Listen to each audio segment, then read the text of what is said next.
Buenos días. Por favor, abren sus Biblias a Mateo.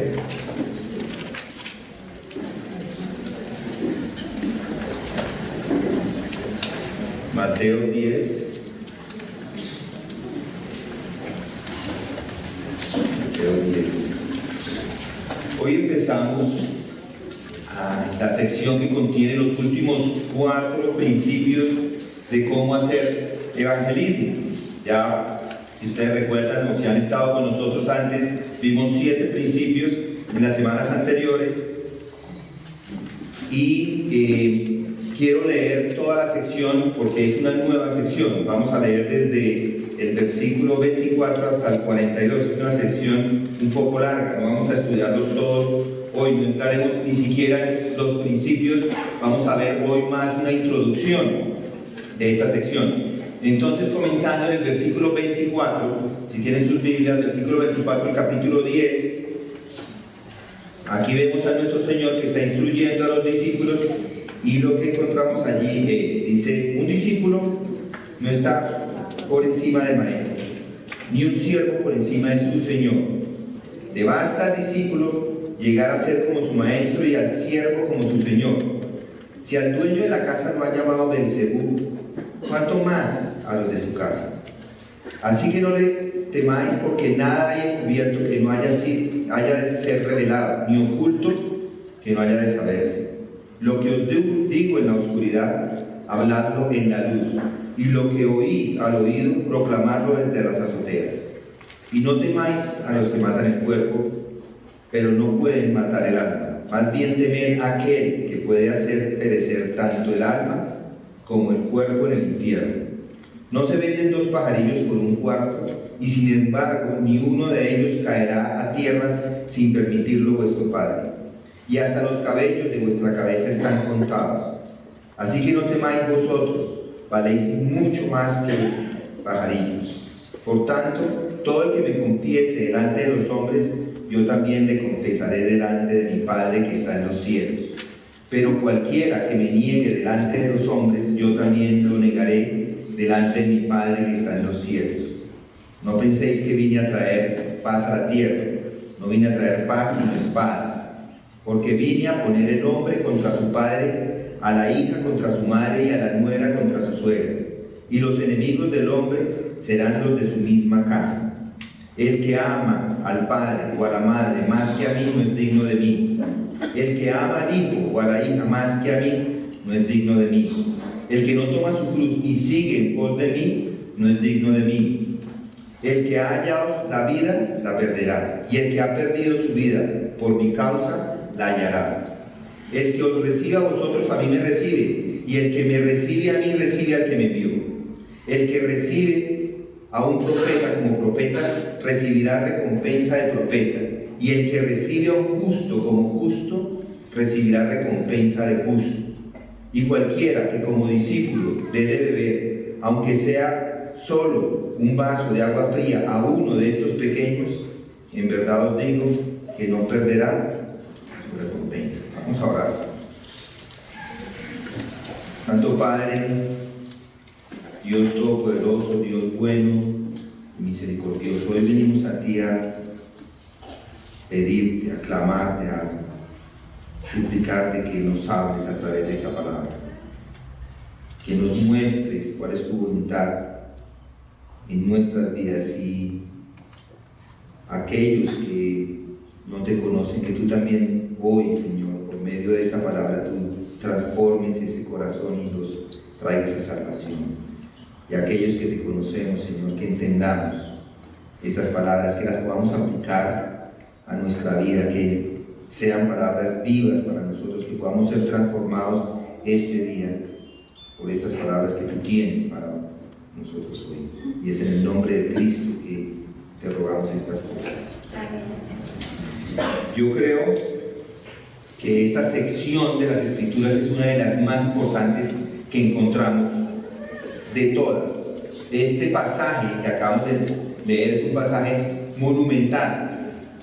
Jamás Jesucristo se ha dirigido hasta este momento a sus discípulos o a los 12 de otra forma. de esta forma como lo hace ahora acá. Jamás ha pronunciado estas palabras y está hablando de dos temas muy importantes. Uno es el evangelismo y otro del discipulado, lo que ese discipulado implica, el costo del discipulado. Y por tanto, lo que vamos a hablar nosotros hoy exige una atención fina, digámoslo así. Exige toda su atención. Jesús, después de haber dado estos 7 primeros principios acerca de evangelismo, ahora habla del tema del discipulado. Y es importante notar esto porque no es un tema diferente. Discipulado y evangelismo van de la mano, son parte, el discipulado es parte del evangelismo. Y yo les diría, el discipulado es uno de los pilares de esta iglesia. Es uno de los pilares porque es lo que hacemos todo el tiempo. Es crucial para Comunidad de Gracia Bogotá el discipulado. Hacer evangelismo bíblico es crucial y hacer discipulado bíblico es lo que nos diferencia de otras iglesias o de otras doctrinas. Entender o hacer y practicar el discipulado bíblico va a establecer las bases de una iglesia sólida. Yo tengo claro, y yo creo que ustedes también, pero vamos y leamos Mateo 28, versículo 19. Ustedes ya lo conocen, ya lo hemos leído en otras ocasiones. 28, capítulo 28 de Mateo, versículo 19. Miren estas palabras que Jesús dio a los discípulos. Es una tarea. Les digo, id pues y haced discípulos de todas las naciones, bautizándolos en el nombre del Padre, del Hijo y del Espíritu Santo. Pero noten el versículo 20, enseñándoles a guardar todo lo que os he mandado. Y aquí yo estoy con vosotros todos los días hasta el fin del mundo. Si notan esa palabra, enseñándoles. En Mateo 10, los versículos 24 en adelante, lo que está haciendo Jesucristo es enseñarles. Está hablando de ese tema de enseñarles a profundidad. Él está edificando con estas palabras a los discípulos en esa tarea de llevar el Evangelio y de discipular. Esa palabra discípulos, ya dijimos antes, es metetes, que significa aprendiz. Es decir, que ustedes son aprendices igual. La palabra discípulo es utilizada ahora y lo que está haciendo Jesucristo es cambiar de apóstol a discípulo. Ahora les llama discípulos, los está edificando, les está enseñando a estos hombres para que se salgan y se reproduzcan y avancen en el reino del Señor. Les está enseñando cómo hacer la tarea del evangelismo y es lo que hemos visto por varias semanas. Esto es lo que queremos hacer en Comunidad de Gracia Bogotá, hacer evangelismo y discipulado bíblico. Y Jesús les está enseñando esto a los discípulos. Jesús los está discipulando. De la misma forma, nosotros acá debemos enseñar a los aprendices en nuestra iglesia. Los aprendices en nuestra iglesia son ustedes. Esto es esto veremos o lo entenderemos, que no simplemente es traer una persona a los pies de Cristo, no solamente es dar un mensaje al Evangelio, no es simplemente decirle a una persona que se arrepienta de sus pecados, que ponga la fe en Cristo y que ya llegó. No ha llegado todavía. Yo esta semana, ayer, ya lo estoy olvidando y pasó ayer, subimos con algunos hermanos a Montserrat. Yo subí con un par, con otros 2 hermanos, 2 veces. No sé por qué lo hicimos, pero lo hicimos 2 veces. Pero cuando llegamos a la iglesia de Monserrate, cuando yo llegué y la vi, la primera vez sabía que no había terminado, que tenía que regresar porque había otro grupo de personas abajo que iba a volver a subir un poco más tarde. Debía bajar para subir con el otro grupo. Cuando llegué la primera vez no era el fin. Así es nuestra comisión. Después de que alguien acepta el mensaje del Evangelio, ese es el comienzo. Apenas está comenzando, no ha llegado todavía. hay que hacer discipulado, y la pregunta que uno se hace es: ¿y cómo se logra el discipulado? Se logra escuchando, se logra aceptando, se logra poniendo en práctica los mensajes que escucha desde ese púlpito, los mensajes que escucha en las clases dominicales, los mensajes que escucha en los estudios bíblicos en casas, los mensajes que escuchan en los estudios de hombres y mujeres. La meta es edificar a los santos de Dios. También les digo que a veces nos sentimos tristes en nuestros estudios bíblicos. Cuando contamos hay 160 personas aquí, normalmente 150, 160 personas los domingos. ¿Y saben cuántos llegan a los estudios bíblicos? 6, 7. Tenemos 3 estudios, 6 por 7. ¿Qué? 3, 7 por 3, hasta la matemática. 20 personas, 25 personas. Para un grupo de 160, entonces no estamos haciendo la tarea correctamente, porque hay que discipular. Tenemos que enseñarle a las personas tienen que aprender de los estudios en casa, de las predicaciones los domingos, de los estudios de hombres y mujeres. De una vez les animo a que se unan a esos estudios. Pablo lo dice claramente en Efesios. Vengan conmigo a Efesios 4. Efesios 4.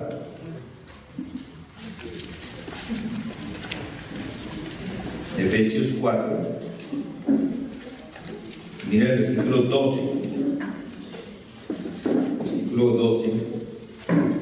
Dice Pablo estas palabras.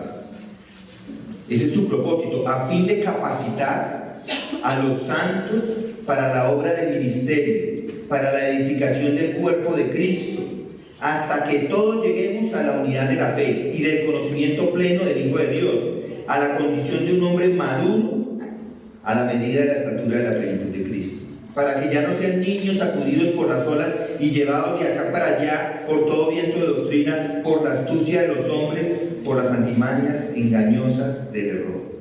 Esa debería ser la meta de todo maestro en esta iglesia y de todas las iglesias, de hecho.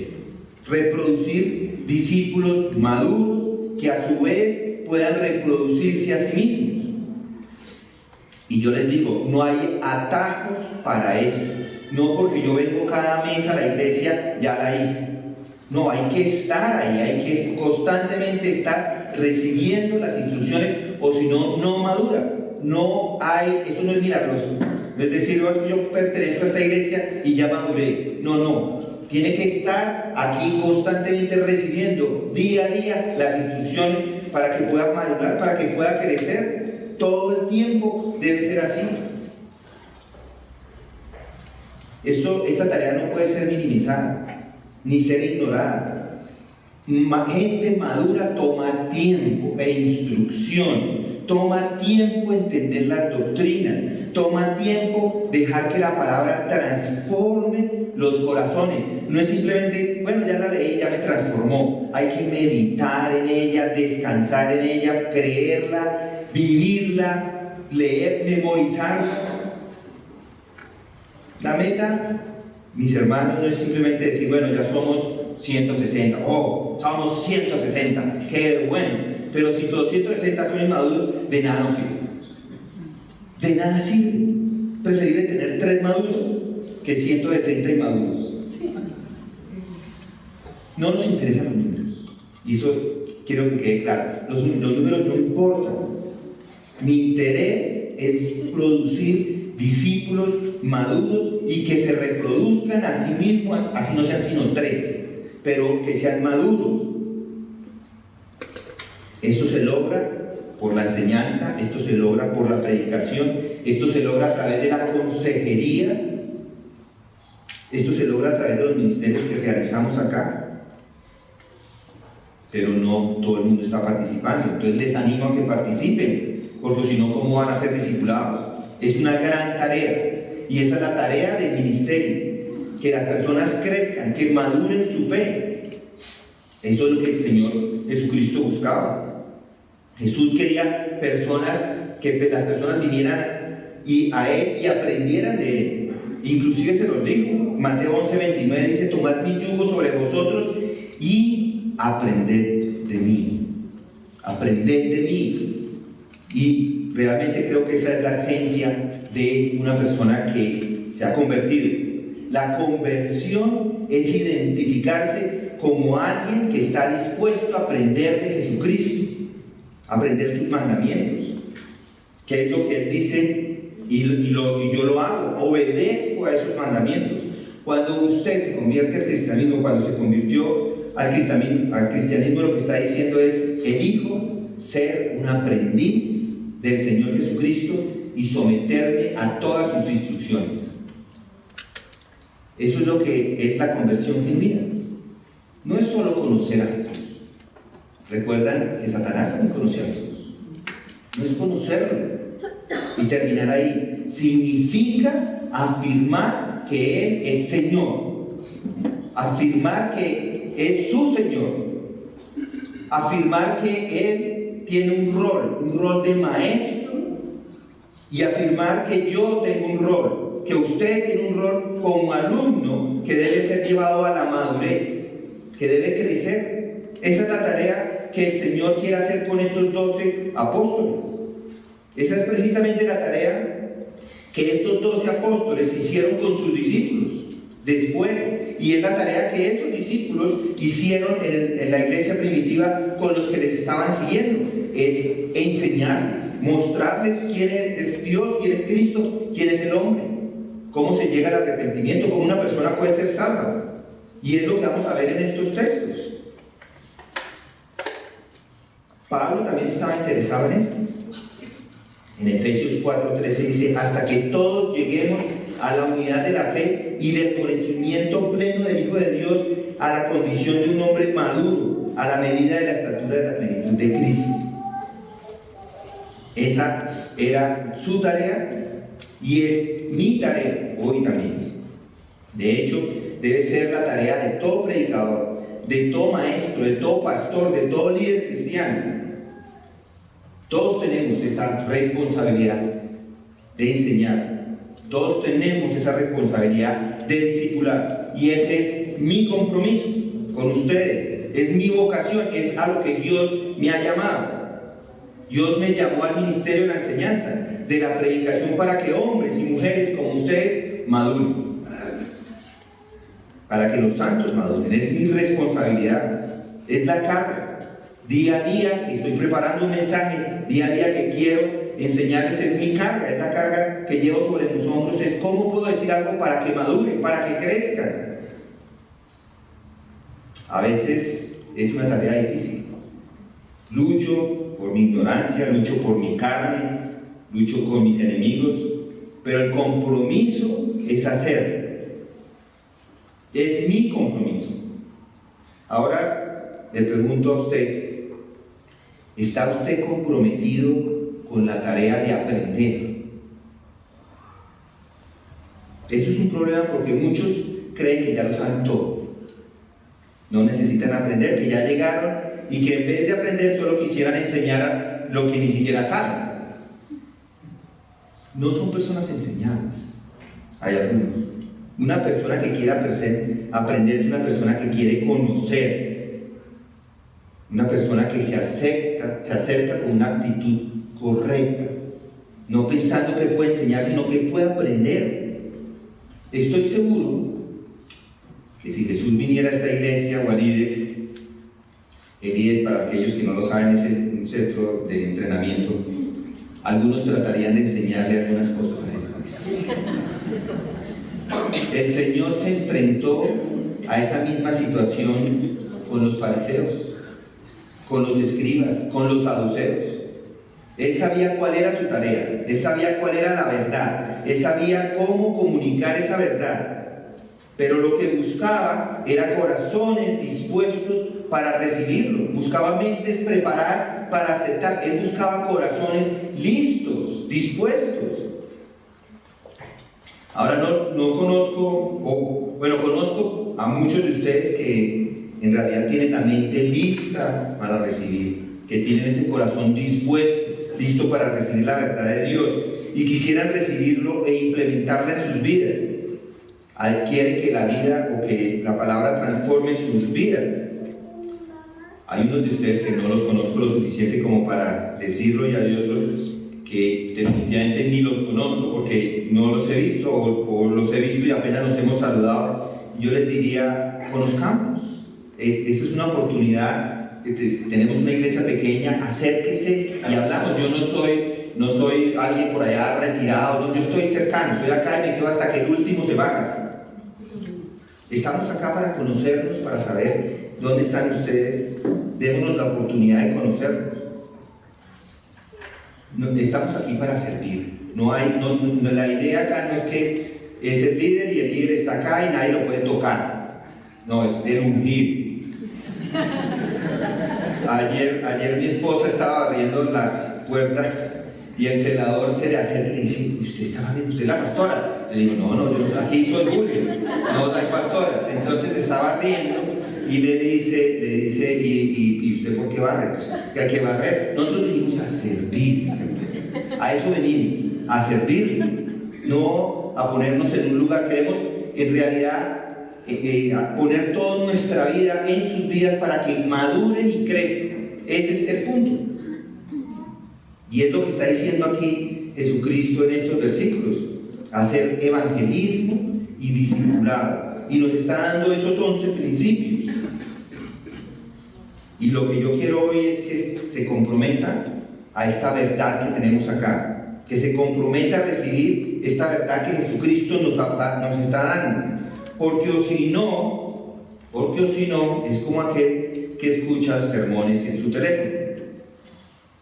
Una cosa es que los ponga y trate de escucharlos, y otra cosa es que en realidad los escuchen y que ellos transformen su vida.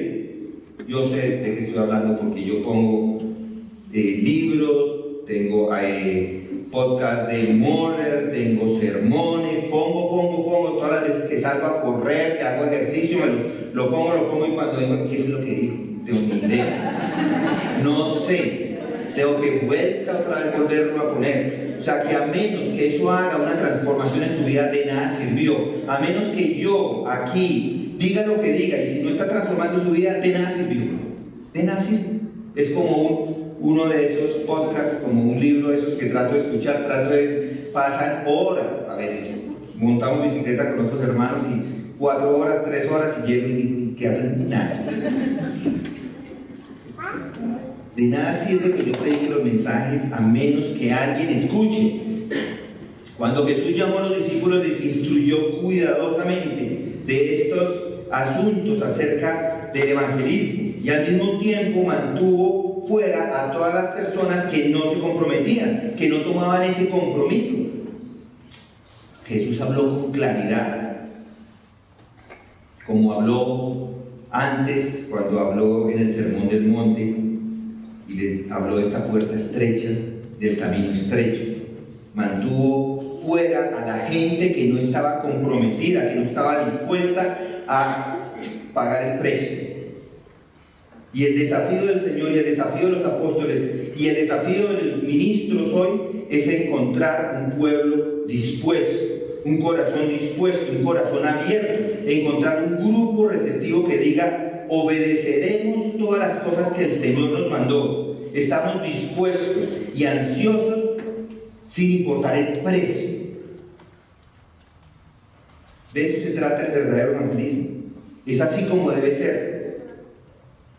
Cuando una persona se registra, cuando se registran para traer el refrigerio, gracias, cuando se registran para traer el refrigerio, las personas se comprometen y hay que traerlo, sí o sí. O sea, no pueden decir yo me registro y luego no lo traen. Es igual acá. Cuando se registra, cuando dices que yo me registro como súbdito de Jesucristo, debes seguir lo que Él dice que debes seguir. Vamos a ver un pasaje que lo va a confrontar, que lo va a enfrentar a esa realidad. Y aquí el Señor reduce, simplifica el discipulado a cuestiones muy claras. Si alguna vez se ha preguntado cuál es el verdadero compromiso, Si alguna vez se ha preguntado de dónde viene el resultado final de la consagración y lo que realmente significa ser apartado o santificado, la respuesta está en lo que encontramos en estos versículos. Este texto, desde el 24 hasta el 42, está lleno de esas ricas verdades que están relacionadas al discipulado y al evangelismo. Y estoy seguro que lo va a disfrutar. Este texto ha sido un texto foco en la vida de muchos cristianos por todos los siglos, se ha escrito mucho de él y es clave para el aprendizaje, es clave para entender el evangelismo. Entonces, si todavía no le ha caído el 20, si realmente no ha hecho un compromiso de la forma que debería hacerse, estos pasajes lo van a poner contra la pared. Estas semanas anteriores, un familiar mío que afirmó ser cristiano durante muchos años ha negado la fe y ahora acepta las cosas de este mundo. Probablemente muchos de ustedes están acostumbrados a ese tipo de cristianismo. No, es que él está apartado, se fue de la fe, está un poco apartado. No hay apartados, o están o no están. No hay apartados temporales, o se es creyente o no se es. Algunos dicen, es creyente, pero es que no asiste a la iglesia. No se engañe, mi hermano.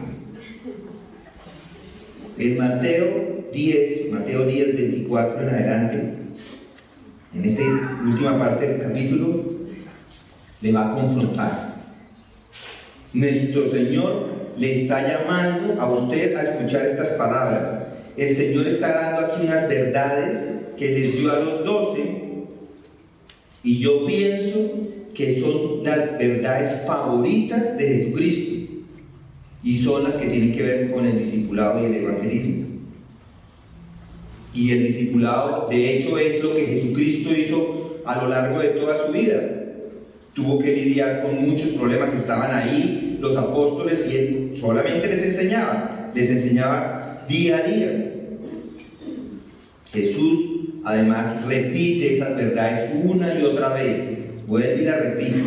A veces cambia las frases, a veces los términos, a veces el punto o el énfasis es otro, pero siempre lo mismo, llega a los mismos conceptos, utilizando algunos de ellos y algunas palabras similares para llegar a los mismos conceptos.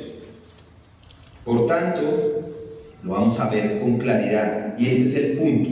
Necesitamos entender Mateo 10. Necesitamos entender qué es lo que está pasando acá y qué es lo que va a pasar hacia adelante para poder entender el ministerio de Jesucristo, entender el evangelismo y entender el discipulado, porque es uno de los temas favoritos, como les digo. Es uno de los temas favoritos en Mateo, en Marcos, en Lucas lo repita muchísimas veces. En Juan vuelve y lo hace los mismos principios, pero con las palabras de Juan. Yo les digo, mi hermano, hoy en día, a cada uno de ustedes, no se niegue el privilegio de ser enseñado por Jesucristo. Estas son sus verdades favoritas.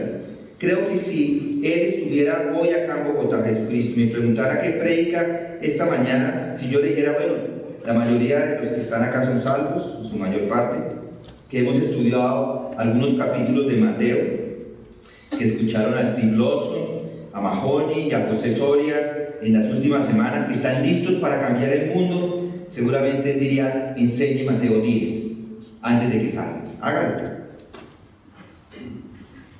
Porque estas instrucciones que están acá son queridas para Él. Por eso las repite y por eso es que debemos aprenderlo. No solamente escucharlo, sino responder a estas verdades que encontramos acá. Mis hermanos, cuando ustedes se convierten al cristianismo, no solamente compran un seguro para no ir al infierno, no solamente compran un tiquete de avión hacia el cielo, no es que saltó el avión que lo llevaba al infierno, sino que afirmó el señorío de Cristo, y eso significa obediencia. Si usted dijo, tú Jesús eres el maestro, yo soy el aprendiz. Y ahora quiere aprender todas las cosas que le manda. Esa es la salvación. Reconoce su pecado, Él es su Señor, lo acepta y de aquí en adelante quiere obedecerle en todo. Y si no viene en estos términos a la salvación, es difícil creer que es una persona salva. Algunos solo se sientan en las sillas porque son obligados, de pronto están acá obligados por su esposa o por su esposo, o inclusive por sus padres, pero no están comprometidos con Jesús. Si no están comprometidos con Jesús, Él no es su Señor y no hace parte de nosotros, los que creemos. Ahora bien, por otro lado, aquellas personas que han respondido a estas verdades de Mateo 10, 5 al 42, han sido la clase de personas que transforman el mundo. Hemos encontrado, hemos estudiado algunos nombres, los hemos aquí citado, pero Martin Lloyd-Jones, Carlos Spurgeon, John Piper, John MacArthur, todos estos hombres están haciendo un impacto en este mundo porque tienen un compromiso total, una dedicación total, una entrega total con estas verdades. Y por eso es que estas personas llegan a transformar el mundo. Es un nivel de dedicación que los pone por encima de todos los demás. Personas que quieren aprender lo que dice Dios acerca de todo. Piensen en un hombre como MacArthur, el hombre que todavía está aprendiendo. Predicó en 50 años todo el Nuevo Testamento, escribió libros de todo. Es un hombre que sigue aprendiendo, sigue siendo un aprendiz de Jesucristo. Dos hombres en el seminario, un apellido Roscoe y otro apellido Montoya, iniciando su ministerio Montoya, fue en avión con Roscoe. Jim Roscoe era un maestro de clases de MacArthur. Entonces los dos estaban ahí en el avión, Roscoe un señor ya y Montoya un jovencito que iba a entrar a enseñar griego en el seminario. Se reúnen en el avión y Roscoe, un hombre que se conocía la Biblia, yo estuve en sus clases y me impresionó que casi se las memorizó todas, se sabía todo, se conocía todas las doctrinas, un hombre impresionante. Y le pregunta a Montoya por su punto de vista acerca de un texto, y Montoya lo dice en un sermón, dice, ¿cómo él me pregunta a mí? Yo debería preguntarle a él. Es una actitud de aprendizaje, inclusive cuando lo sabía todo, o lo conocía, o conocía muchas cosas. Leí también de una hermana que a los 30 años de edad escribe en su diario, dice, tengo 30 años de edad, la edad en que Cristo comenzó su misión. Dice, ahora no más cosas infantiles, no más cosas vanas. Eso lo escribe cuando tenía 30 años. Años más tarde, cerca del final de su vida, se le pidió el secreto de su vida y dijo esto, solo puedo dar una explicación a eso. No me he reservado nada, me he entregado a conocer a Cristo totalmente. Esa es la idea, conocer a Cristo con todo su corazón. Fin de la cita de eso. No guardo nada para sí. Y eso es lo que habla el Señor. A eso estamos llamados, a un compromiso, y este capítulo nos llama a eso, a un compromiso total. Ya hemos estado siendo enfrentados por los versículos anteriores, y a medida que los vamos atravesando, cada vez nos van a poner más contra la pared. ¿Para qué? Para que se evalúe, para que se autoexamine, para que examine su nivel de compromiso. Vamos al pasaje. Hoy solamente vamos a examinar dos versículos, el 24 y el 25. Noten lo que dice en el versículo 24. Un discípulo no está por encima del maestro, ni un siervo por encima de su señor. Le basta al discípulo llegar a ser como su maestro y al siervo como su señor. Si al dueño de la casa lo llamaron Beelzebú, cuánto más a los de su casa. Observen el término discípulo. Realmente lo que está diciendo es cualquier discípulo. Los 12 están siendo llamados discípulos. Todo el tiempo han sido llamados los apóstoles. Desde el versículo 2, estos son, si lo notan, dice los nombres de los 12 apóstoles. Desde ahí son llamados apóstoles, pero ahora se les llama discípulos. Ellos están entrenados y listos para ser enviados, y la palabra apóstol, por eso la palabra son enviados, han sido enviados, pero él cambia esa palabra, ya no usa más enviados, sino le usa discípulos. Se aparta del apóstol y ahora se refiere a ellos como aprendices. Y esto incluiría a todas las personas, lo incluiría a usted como a mí. Además usa la palabra siervo. Otra vez, es una palabra un poco general. Y hoy usa estas palabras generales porque este contexto, o lo que él quiere, es que sea una instrucción para cualquier persona. Es una instrucción para usted como es para mí, para el que es siervo o cualquiera que se llame discípulo. Miren lo que dice en el versículo 32 de ahí mismo. Dicen, todo el que, en el versículo 30, cualquiera, en el versículo 33, 3 veces dice cualquiera, 9 veces dice el que, desde el 24 al 32, quiere decir que es general, es para todos. Jesús está hablando a todas aquellas personas que dicen que son cristianos, que se hacen llamar cristianos, que se hacen llamar sus discípulos y sus siervos.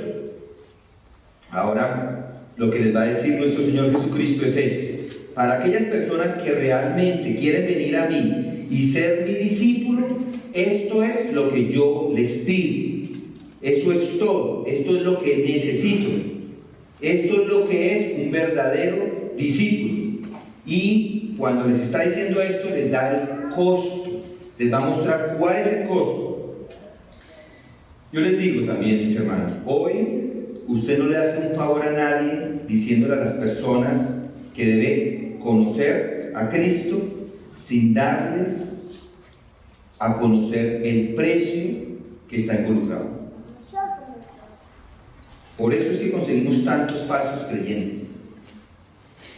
Muchos discípulos le seguían, dice Jesucristo. Y entonces empezó a decir en Juan 6:53, dice, si no coméis la carne del Hijo del Hombre y bebéis su sangre, no tenéis vida en vosotros. En otras palabras, tiene que estar involucrado en mi muerte. Es lo que está diciendo Jesucristo ahí, en mi muerte. Y más adelante muchos de sus discípulos, cuando oyeron esto, dijeron, dura es esta declaración. ¿Quién puede escuchar? Juan 6:60. Como resultado de esto, muchos de sus discípulos se apartaron y no andaban con él. Juan 6:66. En otro lugar también tenemos a un hombre que viene a él y dice, te seguiré a donde quiera que vayas. Jesús le responde, ¿recuerdan? Las zorras tienen madrigueras y las aves del cielo nidos, pero el Hijo del Hombre no tiene dónde recostar la cabeza. Ya lo estudiamos en Mateo 8:20. Lo que Jesús dice es que debe entender el costo, debe saber cuál es el costo. ¿Quiere usted saber el costo? Los zorros tienen agujeros y las aves tienen nidos, pero ni siquiera tengo un lugar para poner mi cabeza. ¿Y qué hizo el tipo? Se fue. ¿Recuerdan? Probablemente dijo, eso no es lo que estoy buscando. Yo quería un poco de consuelo para mi vida y tener problemas en el ministerio, no estoy interesado en ellos. Recuerden otra ocasión que vino otro de ellos y dice, te seguiré donde quiera que vayas, pero primero quiero ir a enterrar a mi padre. Y lo que quería decir es, mi padre ni siquiera está muerto, quiero esperar a que muera y obtener mi herencia para poder seguir. Y Jesús le dijo, más vale que dejen que los muertos entierren a sus muertos. Y la implicación del texto, de nuevo, es que el tipo se da la vuelta y se aleja. No estaba interesado en seguir a Cristo. Y otro vino también y le dijo, bueno, me gustaría seguirte, pero quiero despedirme de mi mamá y de mi papá. Estaba demasiado unido con su familia. A este también Jesucristo le dio la espalda. Mi hermano, seguir a Cristo le costará su familia, le costará sus amigos, le costará su herencia, le costará su comodidad. Y por eso, por ponerlo en esos términos, cuando Jesús lo dice, por eso no lo querían. Dice, yo no estoy interesado en eso. No le hacemos ningún favor a nadie presentándoles a Cristo sin presentarles su señoría. O introduciéndoles como el maestro y luego diciendo, no hay precio que pagar. Porque sí hay un precio. El precio es todo, toda su vida sometida al señorío de Cristo. El camino es estrecho y la puerta también es estrecha. Y es así como el Señor lo presenta. Todo comienza en el versículo 24. Vamos a ver. Esta es su enseñanza general sobre el discipulado, como dije, es una de sus verdades favoritas. El discípulo no está por encima de su maestro, ni el siervo por encima de su señor. Haremos un minuto. Esto es básico. Nadie puede estar por encima de su maestro, que enseña. Pero noten lo que les espera. Miren el versículo 16.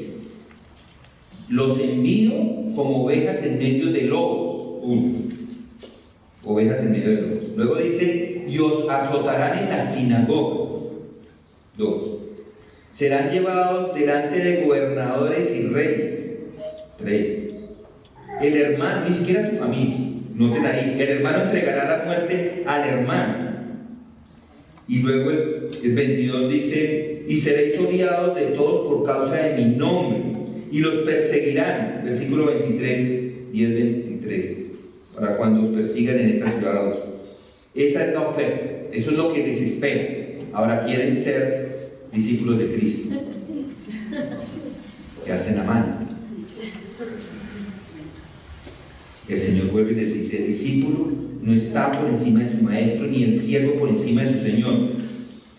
¿Por qué iba a recibir un trato mejor? ¿Por qué usted va a recibir un trato mejor, diferente al que Jesucristo recibió? ¿Sí escuchó? ¿Por qué debería recibir usted un trato diferente? Él es muy directo. Y esto es muy sencillo. La palabra, como las dice, las palabras que está usando, aquí no hay nada que nos muestre otra cosa. Esto es verdadero, es certero, es evidente, es irrebatible, no hay duda de lo que está diciendo. El discípulo no está por encima de su maestro y esto no hay que probarlo, es evidente.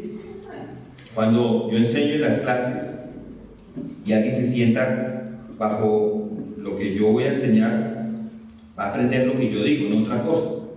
Puede salir y estudiar de otro, pero va a aprender lo que yo digo. Eso es por definición la norma. Aquí lo que está diciendo es que hay que ponerse por debajo de su maestro, y el maestro es Cristo. No hay que ponerse por encima, entender que de pronto va a tener algo especial simplemente porque usted es especial. No, va a sufrir lo que está ahí, es lo que le espera. Y el siervo no está por encima de su señor, dice ahí. No está por encima de su señor. El señor está por encima del siervo. En el primer caso, asumimos que el discípulo elige al maestro. Él, por voluntad propia, elige que ese sea su maestro. En el segundo caso, el Señor se enseñorea de su siervo. Pero en cualquier caso, siempre, o sea, discípulo de un aprendiz o el siervo de un señor, los dos están unidos. El Señor es el amo, el esclavo es el esclavo. Y por definición, Él es el que hace lo que el amo le dice. Eso hace un siervo. Entonces lo que está diciendo aquí simplemente el Señor es esto.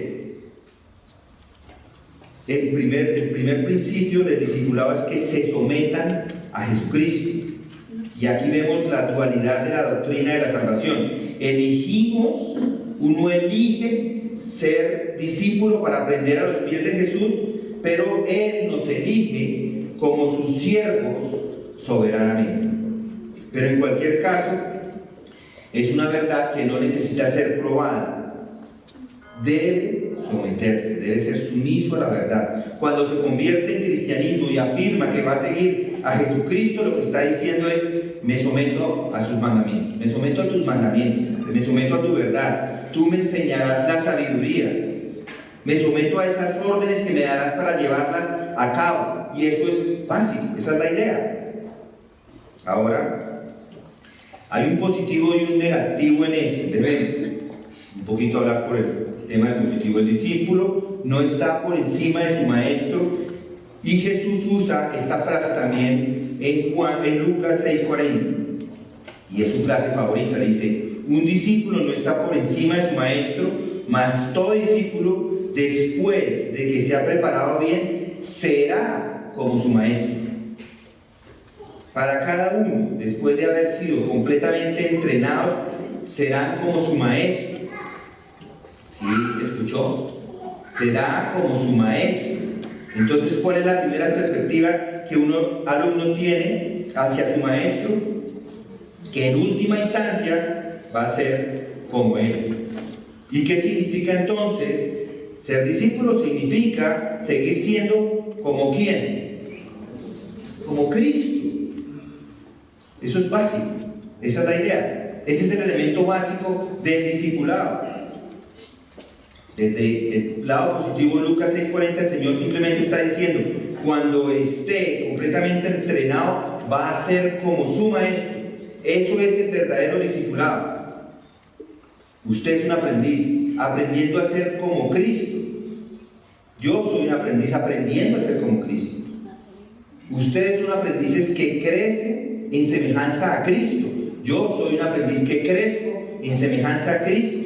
Y Juan 2:6 dice: el que dice que permanece en él debe andar como él anduvo. Si va por ahí diciendo que permanece en Cristo, y Cristo es su amo, y que usted es su alumno, y que él es su maestro, y que usted es su alumno, entonces debe manifestarse en su vida, debe haber una transformación en su vida. Y ese es el objetivo del discipulado, como lo afirma la Gran Comisión: ir al mundo y hacer discípulos. Y eso que implica enseñarles a observar todas las cosas que yo os he mandado. En otras palabras, un discípulo es aquel que conoce la palabra y obedece la palabra. Deben ser dominados por la palabra de Cristo para que sean como Él. Jesucristo es el maestro que enseña, alimenta, que enseña y alimenta. Un discípulo debe ser como el maestro en el sentido positivo, debe ser como él, crecer como él y llegar a ser como él. Ahora el lado negativo, y es realmente la fuerza que nos muestra aquí en este contexto, simplemente está diciendo: el discípulo no está por encima de su maestro y el siervo no está por encima de su señor. En otras palabras, no espere tener nada diferente de lo que le pasó a Jesucristo. Esa es la idea. Quiere decir que si a él le trataron de una forma en que le trataron, ¿por qué deberían tratarle a usted de una forma diferente?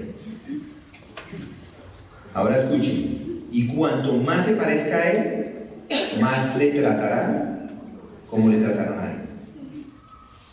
Puede medir su propia vida cristiana de esta manera.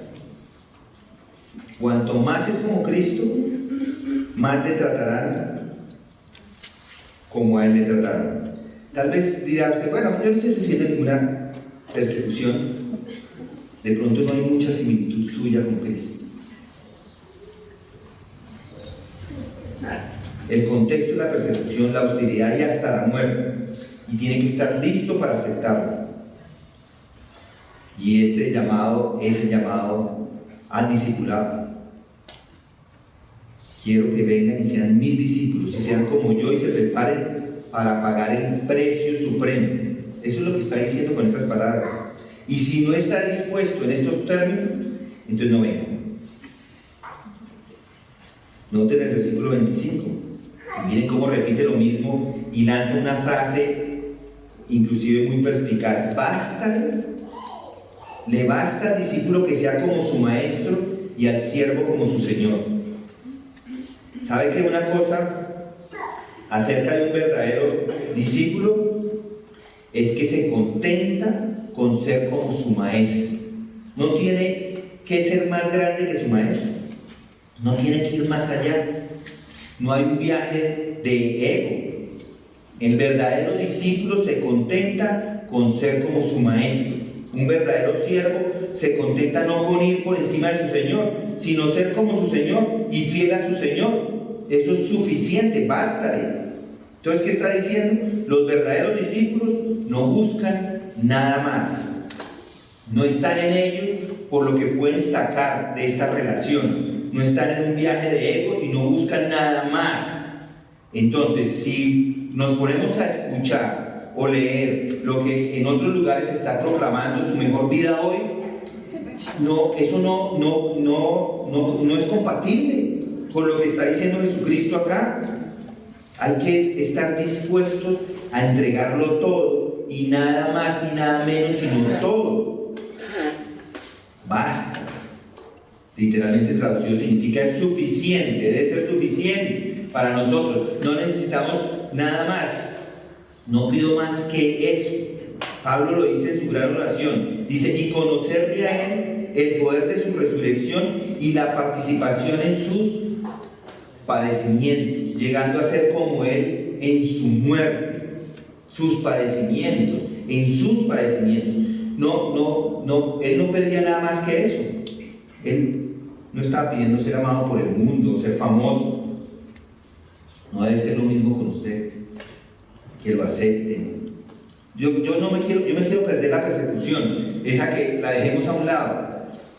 No funciona así. Yo quiero ser amigo de todos. Solamente pídale ser como su Señor y buscar ser como Él. Y eso significa ser tratado como Él ha sido tratado. Y eso es todo. Y es aquí donde empieza. ¿Y quieres saber cómo fueron tratados? Miren al final del versículo 25. Si han llamado al dueño o padre de familia de la casa Beelzebú, ¿cuánto más lo llamarán a los de su casa? Esa palabra dueño, padre de la casa, es uno que gobierna la casa. Y si lo llaman a él el diablo y usted está bajo él, ¿cómo espera que le llamen? Ese es el punto. Jesús lo que está diciendo acá es que lo llamaron el diablo. Y la gente llamó a Jesús el diablo. Así lo llamaron, Satanás. Eso es lo que le está diciendo, porque Beelzebú está haciendo referencia a Satanás. De hecho, ese Beelzebú se había convertido en la designación de Satanás. Y en algunos lugares inclusive es el mismísimo diablo. Pero para demostrarles, algunos no me creen, pero 9:34. Pero los fariseos decían, él echa fuera los demonios por el príncipe de los demonios, están diciendo ahí. En otras palabras, está trabajando para el diablo, para el príncipe de los demonios. Pero ahora miren lo que dice el capítulo 12, versículo 24. Dice, pero cuando los fariseos lo oyeron, dijeron, este no expulsa a los demonios sino por Beelzebú, el príncipe de los demonios. Allí de nuevo dijeron que él estaba poseído de los demonios. Entonces ahora cuando volvemos a Mateo 10, versículo 25, vemos que esto es muy interesante. Aquí van más allá de esto y el Señor dice, me llamarán Beelzebú. No dice, trabaja para Beelzebú. No dice, expulsa demonios por el poder de Beelzebú. No, dicen, eres Beelzebú, es Satanás. Esa es la última blasfemia. Y si dicen eso de mí, ¿qué van a decir de ustedes? Beelzebú, por lo que podemos decir en hebreo, no hay muchas cosas, hay diferentes posiciones, significa el Señor de las moscas, y algunos de ustedes inclusive habrán leído el libro El Señor de las Moscas, o habrán oído el término, porque también sale una película El Señor de las Moscas. Y es difícil imaginarlo como el Señor de las Moscas, ¿no les parece? Baal es Señor, Baal de las moscas. Por eso es que en el Antiguo Testamento adoraban a los Baales, a los señores, que no son simplemente sino señores. Alá, por ejemplo, en el musulmanismo, Alá es Señor, no es nada especial, solo significa Señor. Y los asociarían con esos nombres para identificarlos. Y asimismo, como le llamaron a Jesucristo Satanás, llamándolo diablo, ¿qué creen que van a hacer con ustedes? O conmigo. Ese es el punto. ¿Y cuál es? ¿Y cómo puedo yo poner todo esto junto? Porque uno dice, bueno, me va a llamar Satanás. Tiene que estar dispuesto a pagar el precio. Esa es la idea. Cuanto más se mueva como Cristo, que es la meta de todo el discipulado, más el mundo le tratará de una misma manera que trataron a Jesucristo. Y cuando lo traten de esta manera en que lo trataron, lo van a tratar porque es lo que Él nos está prometiendo. Así le van a decir. Ahora, permítame decir algo más. A pesar de esto, a pesar de estas promesas, a pesar de lo que está sucediendo acá y lo que están entendiendo, Dios está moviendo todavía el corazón de personas en el mundo para redimirlas. ¿No es cierto? Que todavía están dispuestos a recibir esto. Y yo diría, y yo podría afirmar esto, es que la mayoría de nosotros vinimos convencidos, o nos convertimos convencidos, o nos convencieron al ver la vida de otras personas. Vimos la alegría, vimos la paz, vimos la libertad de la culpa, un sentido de perdón, una esperanza de vida eterna. Vimos personas con paz en sus corazones, y entre una persona es más así, a los escogidos más nos atraen. Pero nos volvemos desagradables con el sistema que odia a Cristo. No hay forma de evitarlo. Ese es el precio del discipulado. Es más atractivo, los discípulos son más atractivos a los escogidos, pero por el otro lado son repulsivos para el mundo. Los dos van juntos y todo comienza en ese punto. Vamos a orar. Señor, todos deseamos responder a la llamada del discipulado como debemos. Ayúdanos, Señora, en este compromiso ahora, a estar dispuestos a ser como tú, a perseguir eso sin importar lo que cueste, a saber que nos hemos vuelto desagradables para el mundo y aún más atractivos para aquellos a quienes llamas a ti mismo. Ayúdanos a estar verdaderamente comprometidos a caminar en obediencia a tu voluntad. Permítame, Padre, a todos los que han venido hoy, a todos los que son tus hijos, que esta verdad llegue a lo más profundo de sus corazones. Prepáranos para lo que se viene. Prepara nuestro corazón para estas verdades que se vienen en este capítulo. Dice en el nombre de Cristo que oramos.